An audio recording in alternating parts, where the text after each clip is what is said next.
Welcome into another episode of the News4JAGs podcast. Jamal St here alongside Justin Barney. Justin, drafts officially in the books. Man. I mean, it was like a marathon, man. It felt like it. They were trading back. They were adding picks. I'm like, just get rid of the 7th rounders. Get rid of the 7th rounders. Get rid of the 7th rounders. Oh, my gosh. Oh, man. Hey, 9 players. Best player in the draft, I think, and Travis Hunter. And a sneaky good move in that 3rd round, I think, to pick up the additional 3rd next year as well with the Lions. So I think all in all, a solid draft for Jacksonville. Best player in the draft. You went up and got him. That was the bold move James Gladstone wanted. I think if you're dead set on what you want to do, you're completely belief in that, then go up and do it. Commit to it. They did that. I think all in all, a solid draft from JG and Liam in the first one. JG, you already gave him a nickname. Jimmy G, JG. He's my North Star. Right? We won't spend too much time on Travis Hunter. If you want more kind of our takes in the Travis Hunter trade and where he fits in Jacksonville, there's an episode before this one where it was just after day 1. But we'll talk more about the day 2, day 3 guys here. So part of that trade, they got rid of their 2nd round pick. So let's start with the 3rd round, Justin. Caleb Ranshaw, a DB from Tulane. So I like it. I know a little bit about the Tulane program. I got some family in New Orleans that attends their game. So I've been hearing about Caleb for a little bit. I mean, I really like this pick. I think he could be a starter. Maybe not day 1, but I do think he has got day 1 starting potential. I think he starts day early 1 this season. I think he's a starter at safety day 1. He has coverage skills. He played a lot of corner and in the slot at Tulane, but JG, as you would call him. James Gladstone mentioned that when they saw him as a safety at the Senior Bowl and the ball production he was able to get there and his ability to just see, diagnose, and quick trigger, they were really excited about it. But they believe he can play anywhere in the secondary.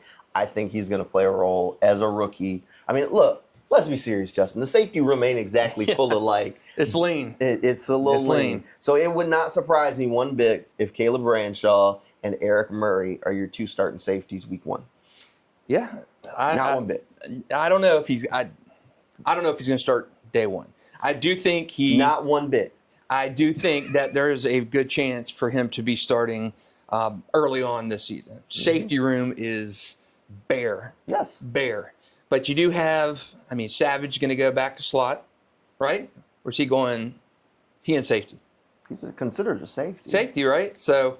You got a Dewey in there as well? Who says that Savage is here? Yeah, true. But he is here for now. For now. He is here for now. And Kenneth Caleb Murray. Ranshaw and Eric Murray will be your starters week 1.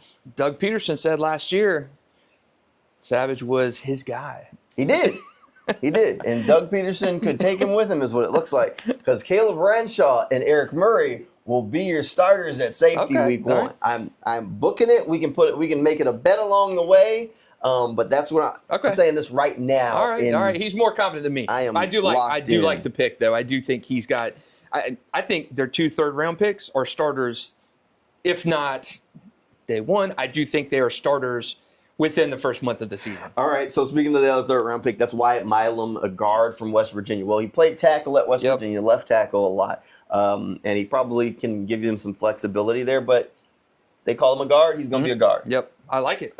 I like that pick better than I do Caleb. And I like Caleb. Dang, Dustin, taking shots at my guy. I like Wyatt. I mean, he's nasty. He's a guy you need to grow and build with. Hadn't allowed a sack since like 2nd grade or something along those lines. No, I think since his 3 years, right? 3 years without a sack. He's been really good. If you need to be sold on Wyatt Milam, go just search his name and Abdul Carter. There's a cut-up out there of all his reps against Abdul Carter, and you'll see Abdul Carter went really high, and Wyatt did not exactly get schooled against him. So I think that's a good get. Yep. I think sliding him inside to guard, I'm going to trust him on that. And my expectation is that he might be able to unseat Ezra. I don't know if he's a day 1 starter. I think he has a tougher job of getting on the field than Caleb does. But Ezra definitely is not on firm footing. Right, I agree. From there, because the Jaguars are definitely in a position where they needed to nail starters. I think we talked about this in one of the episodes. These 3rd-round picks, they're going to have to play. They've got to be, yeah. They've got to be able to play. So I would expect that Wyatt's going to be on the active roster and competing for a job.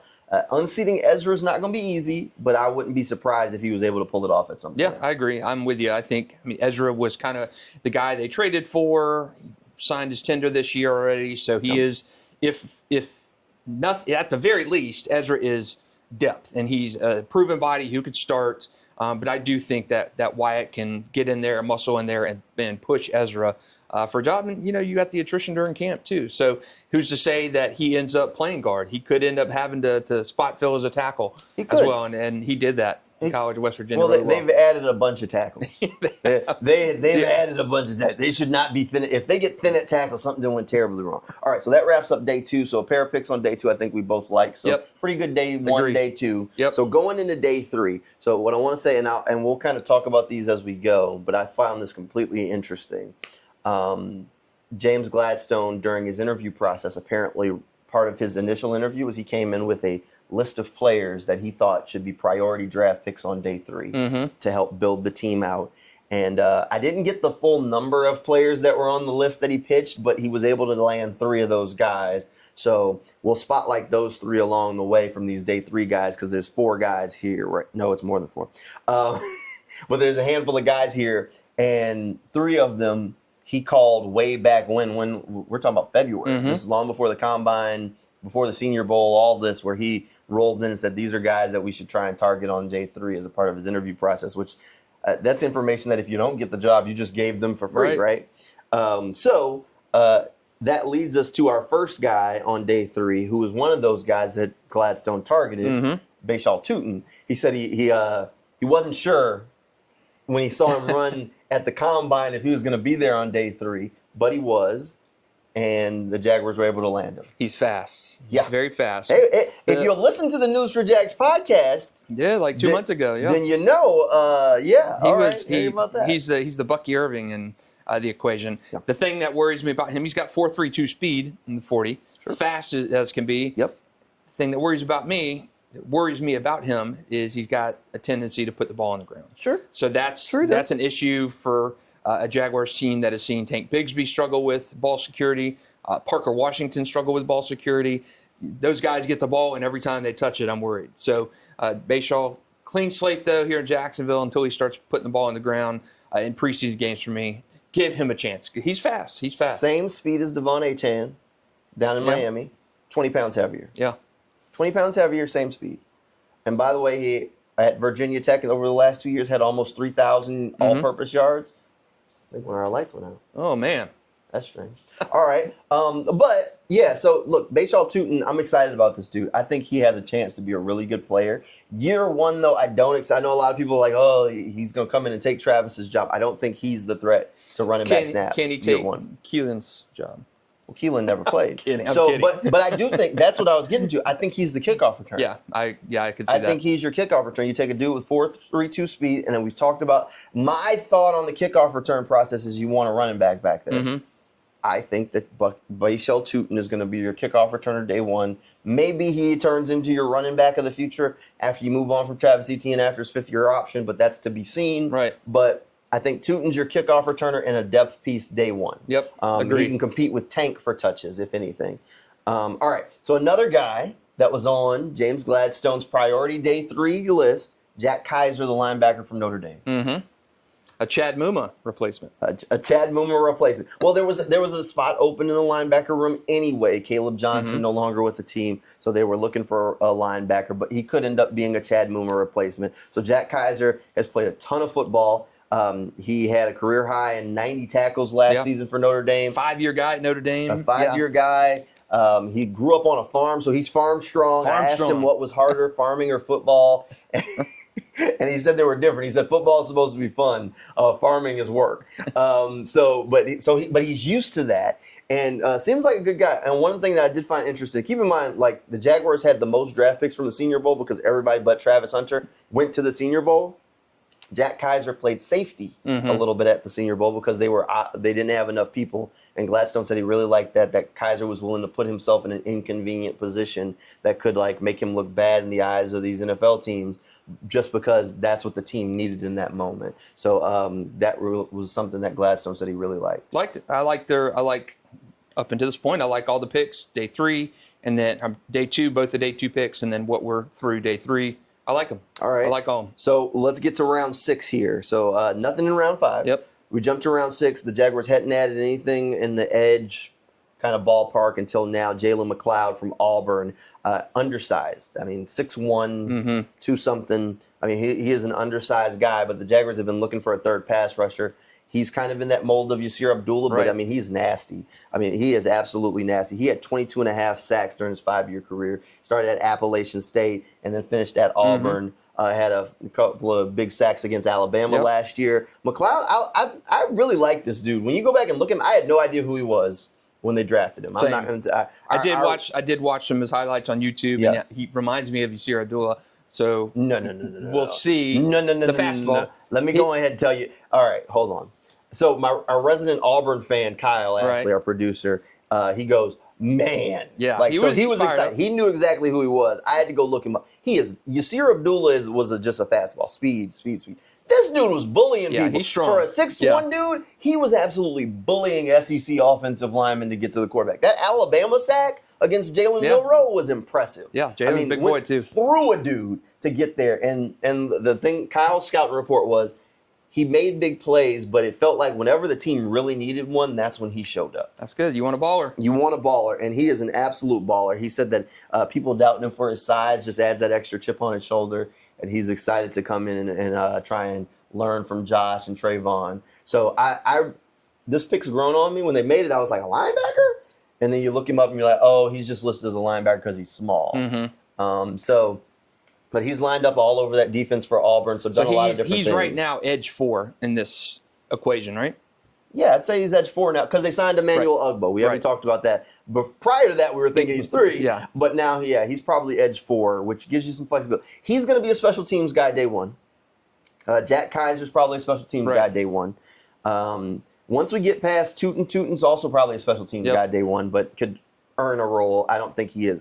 We'll get to the guys who think. So far, the guys that I think play or have the best chance at playing are Ranchon Milam, right? Yep, agreed. Okay. So Tootin, special teams, kickoff return is the way we see it. Kaiser going to be all over the field on special teams. McLeod's probably going to be a special teams guy. Maybe some pass rush situations if he shows he can hack it. Agree. Okay. So another guy that's special teams, but this one's interesting, and another guy I had no idea who the hell he was. Rayon Lane from Navy, the safety. He had like 18 turnovers for us last season. Crazy. He is absolutely insane. Not a crazy athlete, but honestly an effort player. James Gladstone mentioned during his press conference, if you haven't watched any of his special teams reps, go ahead and treat yourself to that because it is absolutely beautiful football. It's kind of like Andre Cisco at Syracuse, just a turnover magnet. No, he's your Daniel Thomas replacement. Okay. But what I'm saying in terms of Andre Cisco, what he did at Syracuse in terms of forcing turnovers, getting picks, Rayon Lane is a guy who, unheralded, wasn't coming off a torn ACL like Cisco, but a turnover type machine. I had no idea who he was until going and scrubbing through YouTube afterwards. And he is I was like, Navy? A turnover magnet. Yes. So day one, he makes the roster as your special teams guy. I think he ultimately is probably going to be competing with Daniel Thomas for a spot. Okay. But I think Lane's going to be on the roster because of what he does, not on defense, special teams. He's a guy who has a nose for the football, so could he earn a role on defense one day? Maybe. Maybe he comes in and shocks everybody. Yeah. But I think his bare floor is he's a special teams demon and he's on the roster. Yeah, hey, and that's how you make that's how guys make the team. That's how guys have a 10-year career. Yeah. You know, look, nothing wrong. Daniel Thomas has had a good career being a special teamer that you didn't really want to see on the field on defense. Right. That wasn't supposed to be a shot at DT, but it kind of turned into one. Okay, we're going to the 7th round now, and this is where they get the final guy from James Gladstone's interview priority list, and that was Jonah Monheim, the center from USC. Now, we call him a center by trade, and I probably celebrated a little too much because they needed a center. I wanted the guy from Georgia. He was pretty much. Jared Wilson went way earlier. He went way higher, but Monheim. But Monheim has played every position along the offensive line at USC. They said Tony Baselli really liked him and wanted to make the call. Obviously, another USC guy. Perfect. So you can understand this one. So this was one that, again, that Gladstone had pigeonholed as a guy who he wanted to target going in. It makes sense because Luke Fortner last year, Robert Hainsey, he's your guy at center. I think you needed another guy to get in there, draft and develop kind of center. Fortner hasn't necessarily worked out. But a guy, again, another positional versatility guy. Gladstone referenced that in terms of the ability to – we have we have spots for guys, and the ability for those guys to shift in and shift out, the versatility is extremely good. Monheim fits that. So I think he's a depth guy day one. Yeah, probably. I mean, his first battle is beating out Luke Fortner as the backup. Right. So Ryan Haynes, he probably celebrating because he's pretty much got the starting job locked up. Last draft pick is LaQuint Allen. Now, this one I think is a little bit of a horse of a different color from some of these other ones. So I know a lot of people were upset about LaQuint Allen because it's a second running back from Syracuse. Yeah. But to me, this was probably my favorite pick of the whole thing to get him in the 7th round. I was surprised when you said that last night. Why is that? We were talking. I'm thinking, man, LaQuint Allen's your favorite pick of this? Man, to me, it was, okay, why are you drafting another running back? And yes, he's cut from a different cloth. He's cut from a different cloth. Because all right, come on now. He was like second in FBS last year in terms of receptions by running backs. Yep. He's a guy 64 catches. who gives you the ability. When I think about running backs making all these catches, I always go back to Larry Sanders in the NFL. He was a quote unquote fullback for the Cardinals back in the day. First running back to make 100 catches in a season. Sure. And when I look at guys like LaQuint Allen, his versatility. On a best case scenario, let's say he makes the 53. He'll make the 53. And he's getting offense for it. He'll play special teams, but in an offensive role, he's going to get 2 or 3 touches a game. So in a scenario this year. But can he? I would much rather on a 4th and game situation be throwing the ball to LaQuint Allen as opposed to Dearness Johnson, who got those same situations a couple times last year. So hear me out. So this is why LaQuint Allen is my favorite pick. All right. So according to ESPN research, he had 414 blocking plays during his college career. 1 blown block. Man. He is the best pass blocker on the Jaguars roster at running back day one. He is impressive. active. This is one of the things that we go through drills about it, like as a running back, and we did it a lot in college. Didn't do it as much in high school, but to be active, like he seeks out the block. He doesn't wait and play catch. And LaQuint Allen he puts on a clinic at that, and that's the thing. So I like this pick because day one, everybody talks about Bucky Irving in Tampa. What about Rashad White? Rashad White was their passing down back. Right. LaQuint Allen is your Rashad White in Jacksonville. While everybody else is fighting for a job in special teams, I think LaQuint Allen has a role on the offense as your 3rd down back. Because keep in mind, Travis doesn't have the best hands. Right. Tank doesn't have the best hands. LaQuint Allen can catch, but more importantly, he can block. Because the thing about Travis, he can catch, but he's not a great pass blocker. He's okay. He's the best of the bunch, but he's middling at best in that skill set. So you bring in a guy who's good at it, but who can also catch. Now you're not telling your hand. You put Travis out there, you really want to run him out for a pass. It's the reason why Dearness was getting on the field is because Travis wasn't great in blocking. So they felt like it was a tell. Oh, well, if we put Travis out here, we got to send him out for a pass because sending him out to block isn't helpful. LaQuint Allen can do both. More importantly, he can block. Is he your favorite pick of day 3? Of day 3, yeah. Wow, okay. He's my favorite pick of day 3. And it ain't close because I think he's going to have a role on the offense day 1. All right, we're going to bookmark this right here. Bookmark it. Ranshaw's starting at safety. All right. LaQuint Allen is your 3rd down running back. I said it, and I'm standing on it. All right. We're bookmarking it right now. Bookmark it. I think every player on this draft class makes the roster. I think all 9 of them. The only one that I really see being in jeopardy is Jalen McLeod. That's the only one. All the rest of them make the roster. Yeah, I agree. On business. I think they all make the roster in this situation. I think all of them make the roster, but I'm just saying McLeod would be the closest one that I at least give pause about. I think all 9 make the roster just from a number standpoint. You're getting your guys into the system. Yep. I mean, we look at holdovers. Jordan Jefferson. What do you like about him? Day 3 pick from last year. He's making it. Do you like? He's a defensive tackle, and they haven't added at defensive tackle.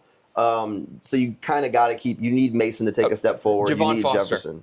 Javon Foster. Oh, he's getting cut. Same thing. Miles he's immediately Cole. Gone. Miles Cole's probably getting cut. Same. So if you're a rookie, and I've said this a bunch of times, if you're a rookie coming in this year, UDFA or a pick for the Jags, I think there is a good chance all 9 draft picks make the roster this year, and 3 or 4 undrafted guys have a shot to make the roster because you're getting these are your guys. Anytime a new regime comes in, the old guys got to be worried. You got to be worried. That's why I said Daniel Thomas. Gabe Davis, Daniel Thomas. I mean, he's a guy. I mean, even Andrew Wingard isn't guaranteed. So we'll be keeping an eye on all that. I mean, I think this whole draft class, I think there's a couple of – so there's 20 undrafted free agents. We're not going to go through all 20 of them. Okay. I don't know. Did any of them stand out to you at all? No. I mean, if I had to pick one, like two, I'll spotlight two just because one has a cool story. Who's the Indiana guy? The Indiana guy. Wasn't the Indiana quarterback on there? No, Memphis quarterback. Seth Hennigan was one of the guys I was going to say. Memphis quarterback. Seth Hennigan. A lot of people thought he was going to be drafted. If you want to learn about Seth, he was on Gruden's quarterback class. Pretty cool watch there. He is all ball. He's from a football family. Dad was a coach. So cool story from him from watching the Gruden thing. So in high school, when he was a freshman, his brother was the starting quarterback on varsity. He was the backup. Brother gets hurt. Seth steps up as the quarterback and starts cooking on offense. Brother's healthy again, thinking he's getting his job back.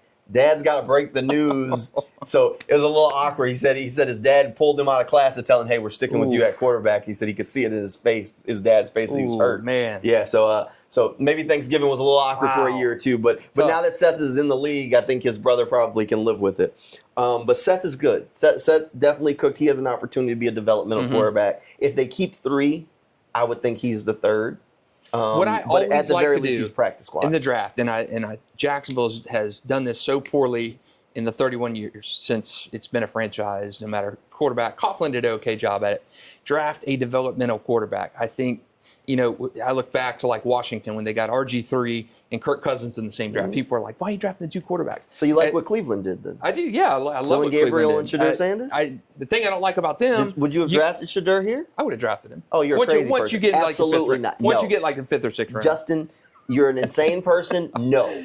I like the potential. I like always having a quarterback, whether it's every year, probably every other year, it's every third year you draft a quarterback. Sure. Did it with Jake Luton. Didn't work out, obviously. But I mean, to me, I think it's always that position of where you've got to draft. So Quinn Ewers in the 7th round. Hey, why not take a flyer on him? Things of that nature. I think Cleveland's situation is weird because you have Dylan Gabriel, spent a 3rd round pick on him. You got, two other veteran quarterbacks you traded for and brought in. You got Kenny Pickett, Joe Flacco. You still got Deshaun Watson on the roster. Now you got Dylan Gabriel, and now you bring in Shedeur Sanders. So I like what Cleveland did in principle because I don't think – I go back to RG3, Kirk Cousins things. You draft those two guys, same draft, be it RG3 was number 2 in the draft, so it's a little bit different. But I do like the thought of handcuffing yourself in a sense. You get 2 guys, 2 rookies.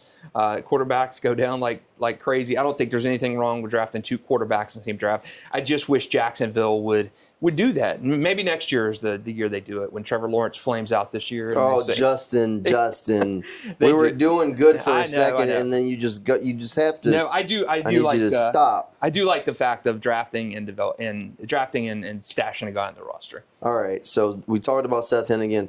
Eli Mostert, he's a defensive lineman from North Dakota State. He's supposed to be really good and have an opportunity to do something. But Jabbar Muhammad, a DB from Oregon, a lot of people thought he'd be drafted. He's pretty good. You can go watch some of his reps against Ohio State to see how he can play. But the one that has the interesting story, Danny Strigau, defensive lineman from Minnesota. So fun story with him. Again, Jaguars clearly like Senior Bowl guys under this new era. The Senior Bowl has people opt out of the game. A lot of guys do the practice and then just say, we'll tap out. Danny didn't get invited to the Senior Bowl, but when guys started opting out, they called Danny and asked him, hey, we need somebody to play in this game. Can you come? Hops on 2 flights to get down to Mobile to strap up and just play football. Saw the opportunity and took it. You got to love it. You got to love it. So he is definitely intangibly rich. We'll see. Look, this is a big undrafted free agent class. Rookie minicamp's right around the corner. They did add Emmanuel Ogbah. Yeah, big one. So the roster is now at 90 players. This is going to be competitive. I like the draft class overall. I think they filled some holes. I wish they'd have got a defensive tackle or two, but I think they see it differently than us. I think they're more comfortable with the defensive tackle group than the rest of us on the outside are. For some reason. Must not have watched any film from last year. Must not have watched any film. Yeah, for some reason they're more comfortable there, and I don't know. I mean, if Mason started to kind of sound the end, so maybe they like Mason a little bit, and then Devon Hamilton, maybe he kind of Jordan Jefferson shows up. Maybe Jordan Jefferson. Jordan. And moving Eric Armstead back to defensive tackle should help. Yes. I mean, they played him out of position. If you think back to even the Miami game, week 1, he gets a sack. Yeah. He wasn't rushing from defensive end when he got that sack. He was at defensive tackle. Yep. So I think there's going to be a handful of things that change the cards. Not having Ryan Nielsen is an A+. It's an upgrade. Not having that ridiculous defense that he had last year. So maybe Camp and Liam said, hey, this was more scheme last year than actual players, and we're fine. We got a second-round pick. We got first-round pick in Eric Armstead. Devon Hamilton showed he could play. We hope to get him back to that strength. Yep. Jordan Jefferson's got an NFL body. You keep saying things every so often. I'm with you, and then I'm not. You have a lot of hope for Devon, don't you? Man, Devon got paid, and he played had well. a situation injury-wise that was out of his control, and no one is blaming him for that. But he has not been the same player since, and it's understandable because it was a back situation. Justin, the ship has sailed, buddy. It's been years since that happened. You realize that, right? Yeah. He ain't back. He ain't back. He's not. Sometimes it's gone. It's gone. I don't know, man. I don't know. Yeah, you hold out hope, buddy. I'm holding out hope. He's stand in the window with the candle, buddy. He got paid, so you got to hope that translates. He gets back. He's playing. He's under new regime. He's fighting for a job, buddy. He's not fighting for a job. They can't cut him. There's too much dead money. You're stuck. Gabe Davis, same thing. That contract is like it's onerous. Yes, that contract is a ball and chain the Jaguars have to live with. Gabe Davis, on the other hand, his dead money is a little bit more bearable than Devon's when you go look at it. Devon, you're just going to sit. You're going to sit there and wait it out. And that's why I think Devon is still got something to give. He's not a big sack. What does he have to give? He's not a big sack guy. He can't stop the run anymore, Justin. I'm staying with Devon. I think he's got something left to give. He's not going to be in the rotation. Man, he was looking so good in training camp that year before the back injury. Looking so good, man. That was 2 years ago. Hey, I'm holding out hope. I'm holding out hope for Devon. Jordan Jefferson better take a big step forward. He better. And maybe Mason Smith does and can give you some reps there too. So we'll see. Look, overall, I don't know what he's talking about. But they clearly see the defensive tackle room differently than the rest of us do. But hey, before we go, we'll Shedeur, good, bad? Did you think he was a first-round pick? Did you think it was some massive conspiracy to not draft him by teams? I think as a player, he's Andy Dalton. I think as a player, he's Andy Dalton with a little bit of an ego. Mm-hmm. And I think the way the NFL has changed, teams aren't looking for Andy Daltons anymore. Andy Dalton was a solid double. And teams are looking for home runs, and he doesn't have the rifle arm. He doesn't have the stature or crazy athletic ability. Generally, people overdraft quarterbacks. Like, I don't expect Cam Ward to be some superstar that people are hating is in the AFC South. So I think a lot of people assume that he would get drafted early because of that, because you need a quarterback and you have to take a swing. Right. And there's so many quarterback-needy teams. I was surprised that he didn't, but I can understand it. I can understand why. He is a player who has never played football for anyone besides his father in his entire life. So you honestly have no idea how he will react to coaching from someone that is not his father. By all reports, the interview process was not great for him. So I can understand if you sit down with this guy and you say, he really didn't interview that well. He's not that physically gifted. At best, he's a double quarterback, and he's never played for anybody except for his dad, where I don't know how he's going to handle. And the second, and then if you say you draft him to be the backup once you start to get to the third or fourth round, and your quarterback has a bad game, he's going to have some of that effect from his fans where they're like, Shedeur should be starting. He'd have been better. And Deion's going to be doing Deion things and be on TV talking about, the coaching staff is failing him and all this other things, this, that, and the third. So I think there's a lot of things that go with it. I think they know there were a lot of things that go with it. And I'm not sure. I don't think he should have fallen as far as he did. Mm-hmm.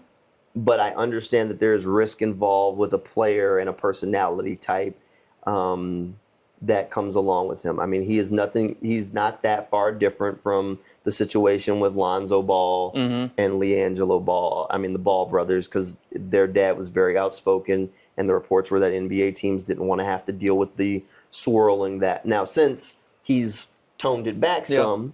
But I mean, it's not that different of a situation with Dion. Except Dion's actually has a resume and has said he wants to coach an NFL team. So, like, why as a coach do you want to bring this dude in? So, look, I think Shedeur should make a roster. I think he could be a good backup. I think he could be a solid starter. I don't think he's a superstar, but I understand why he fell. I probably would have been more comfortable with him day 2 at some point. But it doesn't surprise me that he fell to day 3. But them kids that stole those phone numbers from the Falcons DC and prank called him, they are just bad people. That is completely unacceptable. Like, I need to know how they got the numbers. If the dad left something unlocked, whatever it is, like, that is not cool at all. Like, Shedeur is going through a situation, and for you to rub it in, like, that is completely unacceptable at all. What's sketchy? Has happened before, I know. But yeah, I mean, to do that, I mean, when we were young and it happened. They said there's an offensive lineman, Chase Luntz, who got 5 prank calls during the course of the draft. Like, I understand it, but like the words I want to use right now, I shouldn't use because of this. That I'm on this podcast. Like, it's just messed up. Yeah. It's not funny. Like, at all. This is a life-changing moment. This is supposed to be these guys' day. This is a dream come true kind of moment. And there are guys that you don't know. Like, if Shedeur would have been undrafted, like, I hope you would have felt bad. Yeah. Like, like that's not cool because these guys don't know when they're getting the call at all. And like every Jaguars draft pick said the same thing. I didn't even know the Jaguars were interested. They weren't in contact with me. So these guys don't know in this process where they're going. So for you to mess with them like that, that's not cool. Yeah. It's not cool. Not the best look. When we were young and made prank calls to kids, it was harmless, innocent. Yes. In this situation, even though it happens every year, it's cruel in a sense because you're talking. It's dark humor. A high. And we love some dark humor here. Yeah, we're all dark humor. But it's high stress level. You got families around with their kids waiting for calls, and you're calling. So yeah, it's a little bit more than just a harmless prank call. I think it's a cruel thing to do. And from what the Falcons said in their statement, the son, was it Jax Ulbricht, the defensive coordinator's son, saw the unlocked iPad and saw the list of phone numbers on it, and that's how he got it. And the father wasn't involved. Still a sketchy situation. Yeah, no, that unacceptable. Unacceptable. Still a sketchy situation. But I don't know. But I think the Shedeur stuff, all the stuff, the racial overtones and all that stuff, I don't think it was that. I think it was more an issue with the Dion connection. Yeah. I don't think, and to me, it goes to even back with Tebow. When you're going to sign a Tim Tebow as a backup quarterback, no coach wants that circus around. And Tebow and Dion are completely different, but the Tebow fans during that time period were insane. Yes. He basically ascended to the Broncos starting job spot over a coup, basically. Fans were going to boycott. So Shedeur and Tebow, cut from different cloth, both have baggage situations. Yes. I think teams when you're drafting Shedeur to come in and be a backup, this quarterback class sucked. Yes. I mean, Cam Ward, I think scouts had a first-round grade on him and no other quarterback in this class. I mean, I think Shedeur was massively overhyped, just kind of like a Jackson Dart. But you overdraft quarterbacks, depending on the situation. And I think teams just didn't want to deal with the Dion, the vitriol that comes from Dion. And that's part of it. I'm sure that's part of it. And I don't think there was any collusion or anything, because I think if a team sees they can better their situation by drafting Satan, for God's sakes, they're going to draft Satan. I mean, Johnny Manziel was a cokehead and all kinds of stuff. He still goes in the first round. I mean, there's so many. I mean, Leonard Little, for God's sakes, he killed 2 people driving, and the team brought him back. I mean, if you can get your team better from a draft or a free agent signing, I do think it's more image conscious now than it has been 10, 15, 20 years ago when Leonard Little was killing people and driving.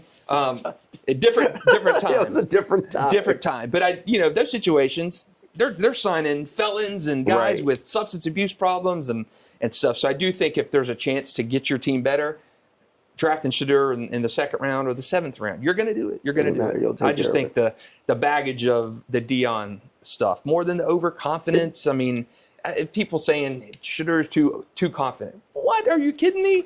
I don't know if that he's too confident. Give me a break. I think it's the different layers of the Dion. Yeah, I agree. I can understand. I would be scared of a guy, like if we were hiring someone here at Channel 4 and they did nothing but work for their father their entire life. Like you say, how do you come in and fit into that matrix? It's like no shot at homeschool kids, but when you learn those different personality dynamics because it's just different. But you go to public school or even a private school, like you're forced to collude with a whole bunch of different personalities, backgrounds, people. So you learn how to do some of those different things where in some other situations you're not put in those situations. Like how are you going to take that hard conversation with a coach who's not your dad? Yeah, nobody knows. Nobody knows, and it's a fair question to ask. And I do think the Dion situation, more than his strong personality, more than his flamboyant, look at me with the watch. I don't think that matters. I think that's more. Johnny Manziel was doing the. It's fine. I don't think that Baker matters. was doing the same thing. That doesn't matter. I think teams can corral that and coach that in. I think it's more of the Dion baggage and a coach who has said he wants to eventually get to the NFL, and you got his son, and you're starting his son, and Joe Flacco's struggling a little bit, and hey, Shedeur, play Shedeur. Dion on Twitter saying, he shouldn't be playing. The quote from 7 years ago on Twitter about, I wouldn't let my kid play for the Browns. So you don't want that type of that stuff. But again, the flip side of that, I do like what the Browns did because I do think Shedeur is better than a day 3 prospect. And quarterback situation in Cleveland, arguably the worst team in the league when it comes to developing quarterbacks, is good. Once you get the Deshaun Watson scourge of a contract out of the way, I think Shedeur's got a chance. Oh, he's better than Kenny Pickett. Yeah. Yes. He's better. Again, but another situation of a quarterback who is severely overdrafted in Kenny Pickett. Look, I think Shedeur, if they look at it organically and Shedeur comes in and takes care of business, I think he might mess around and be competing with Flacco for that job. I agree. I think he could. I do think he's better than Kenny Pickett. I do think he's better than Dylan Gabriel. And I think he's better than the Deshaun Watson that shows up right now. Like I said, the only thing that concerns me is he landed in Cleveland and he doesn't have so one of the reasons why a guy like Baker didn't find his best footing in Cleveland. Cleveland plays in that AFC North where they go through Pittsburgh, you go through Cincinnati, all of these cold weather, windy, outdoor stadiums, and he doesn't have a cannon. Now, he did play in Colorado, and I get it, and they have some weather, but up there with the wind and stuff, and you're outside every week, generally the quarterbacks with the bigger arms are better because you got to be able to throw and cut through that wind.